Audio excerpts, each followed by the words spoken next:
नमस्कार दोस्तों, हमारे चैनल जी के पॉइंट में आपका स्वागत है।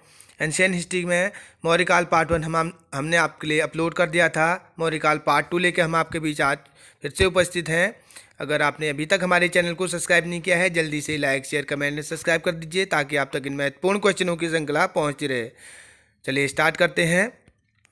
उत्तराखंड में अशोक का एक शिलालेख स्थित है। उत्तराखंड में अशोक का शिलालेख कालसी देहरादून के समीप स्थित है। चंद्रगुप्त मौर्य ने सेल्यूकस को कब पराजित किया था? 305 ईस्वी पूर्व में चंद्रगुप्त मौर्य ने सेल्यूकस निकेटर को पराजित किया था। निम्नलिखित में से कौन सा राजा प्राय जनता के संपर्क में रहता था? महान सम्राट अशोक प्राय जनता के संपर्क में रहते थे। मौर्य काल में अग्रनोमाई किसे कहा जाता? सड़क निर्माण अधिकारी को अग्रनुमाई कहा जाता था। किस जैन ग्रंथ में चंद्रगुप्त मौर्य के जैन धर्म अपनाने का उल्लेख मिलता है? परिशिष्ट पर्वन में जैन ग्रंथ जो है उसमें चंद्रगुप्त मौर्य के जैन धर्म अपनाने का वर्णन मिलता है परिशिष्ट पर्वन में। किस महीने से मौर्यों का राजकोषीय वर्ष आरंभ होता था? आषाढ़ जुलाई महीने से जो मौर्यों का राजकोषीय वर्ष था वो स्टार्ट होता था आषाढ़ महीने से। अशोक के बारे में जानने के लिए महत्वपूर्ण स्रोत है शिलालेख जो अशोक सम्राट के हैं वो उसके बारे में जानने के महत्वपूर्ण स्रोत हैं। किस मौर्य सम्राट ने एक विदेशी राजा सीरिया के एंटियोकस एक से अंजीर, शराब और दार्शनिक को भारत भेजने का आग्रह किया था?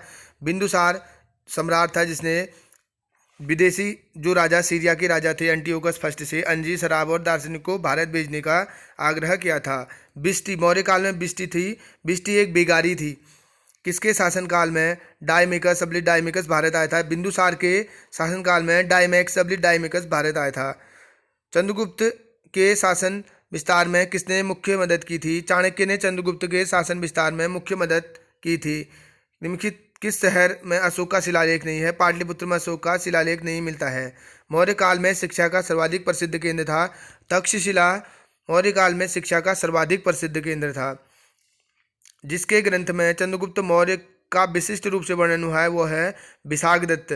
विशाखदत्त के ग्रंथ में चंद्रगुप्त मौर्य का विशिष्ट वर्णन हुआ है। वह स्रोत जिसमें पाटलिपुत्र के प्रशासन का वर्णन मिलता है वह है इंडिका। मेगास्थनीज की इंडिका जो है इसमें पाटलिपुत्र के प्रशासन का विस्तृत वर्णन मिलता है। निम्नलिखित में से कौन सा क्षेत्र अशोक के साम्राज्य में सम्मिलित नहीं था? श्रीलंका अशोक के साम्राज्य में नहीं सम्मिलित था। पाटलिपुत्र में स्थित चंद्रगुप्त का पहला महल मुख्यतः बना था। चंद्रगुप्त का जो महल बना था वो लकड़ी का बना हुआ था।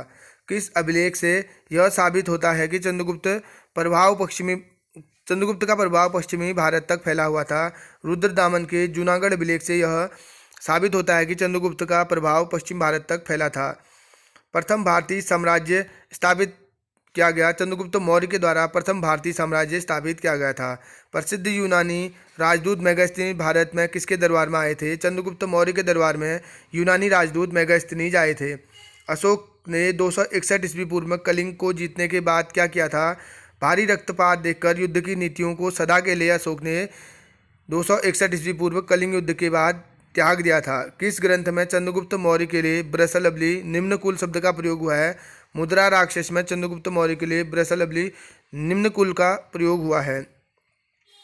अशोक के जो शिलालेख संगम राज्य के बारे में बताते हुए हैं 2वां व 13वां जो शिलालेख हैं वो संगम राज्य के विषय में बताते हैं। अशोक ने अपने राज्याभिषेक के चौथे वर्ष में निग्रोध के प्रभाव से प्रभावित होकर किससे बौद्ध धर्म की दीक्षा ली थी? उपगुप्त से अशोक ने बौद्ध धर्म की दीक्षा ली थी। किस श्रीलंकाई शासक ने अपने आप को सम्राट अशोक के आदर्शों के अनुरूप ढालने की कोशिश की थी? जो श्रीलंकाई सम्राट तिस्य थे उन्होंने अपने आप को अशोक के आदर्शों के अनुरूप ढालने की कोशिश की थी। अशोक द्वारा कलिंग पर चढ़ाई की जानकारी के लिए सबसे महत्वपूर्ण है 13वां जो बृहत् शिलालेख है कलिंग की चढ़ाई से संबंधित प्रमुख महत्वपूर्ण स्रोत है। मौर्य काल में सीता से तात्पर्य था राजकीय भूमि से जो प्राप्त आय थी उसे सीता कहा जाता था। मौर्य काल में मालवा, गुजरात और महाराष्ट्र किस शासक ने पहली बार जीते थे? चंद्रगुप्त मौर्य ने मालवा, गुजरात और महाराष्ट्र पहली बार जीते थे। मेगास्थनीज की पुस्तक का नाम है मेगास्थनीज की प्रसिद्ध पुस्तक का नाम इंडिका है। मेगास्थनीज ने भारतीय समाज में कितनी श्रेणियों में विभाजित किया था? मेगास्थनीज ने भारतीय समाज को 7 श्रेणियों में विभाजित किया था। केवल वह स्तंभ जिसमें अशोक ने स्वयं को मगध का सम्राट बताया है। भाब्रू स्तंभ ने अशोक ने अपने आप को भारत का सम्राट बताया है। अशोक के शिलालेखों को पढ़ने वाला प्रथम अंग्रेज कौन था? जेम्स प्रिंसेप जो थे उनने अशोक के शिलालेखों को प्रथम पढ़ने का दावा किया था। कलिंग युद्ध की विजय तथा क्षत्रियों का वर्णन अशोक के किस शिलालेख में है? शिलालेख 13वें शिलालेख में कलिंग युद्ध की विजय और क्षत्रियों के वर्णन का अशोक ने इस शिलालेख में वर्णन किया है।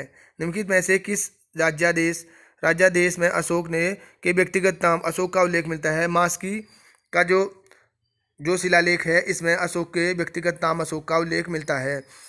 निम्नलिखित वक्तव्यों में कौन सा एक वक्तव्य अशोक के प्रस्तर स्तंभों के बारे में गलत है? ये स्थापत्य संरचना के भाग हैं। ये अशोक के जो प्रस्तर स्तंभ लेख हैं वो स्थापत्य संरचना के बारे में नहीं थे। भारतीय लिखने की कला नहीं जानते थे, यह उक्ति किसकी है? मैगस्थनीज ने इंडिका में यह उक्ति लिखी है कि भारतीय लिखने की कला से परिचित नहीं थे। कौन सी घोषणा युद्ध और हिंसा के प्रति अशोक के आंतरिक दुख को स्पष्ट करता है? कलिंग का जो पृथक शिलालेख था वो अशोक के युद्ध के प्रति आंतरिक दुख को स्पष्ट करता है। किस शिलालेख में अशोक ने यह घोषणा अंकित की है कि किसी भी समय चाहे मैं खाता रहूं या रानी के साथ विश्राम करता रहूं या अपने शांतशाला में रहूं, मैं जहां भी रहूं मेरे महामात्य मुझे सार्वजनिक कार्य के लिए संपर्क कर सकते हैं? ये किस शिलालेख में कहा गया है? ये 6ठे शिलालेख में अशोक ने घोषणा की है। कौटिल्य द्वारा रचित अर्थशास्त्र कितने अधिकरणों में विभाजित है? कौटिल्य द्वारा रचित अर्थशास्त्र 15 अधिकरणों में विभाजित है। तो दोस्तों मौर्य काल यहीं पर फिनिश होता है। अगला टॉपिक लेके हम आपके बीच जल्द ही हाजिर होंगे। दोस्तों अभी भी आपने अगर हमारे चैनल को सब्सक्राइब नहीं किया है तो जल्दी से लाइक कमेंट सब्सक्राइब कर दीजिए ताकि आप तक इन महत्वपूर्ण क्वेश्चनों की श्रृंखला पहुंचती रहे। धन्यवाद।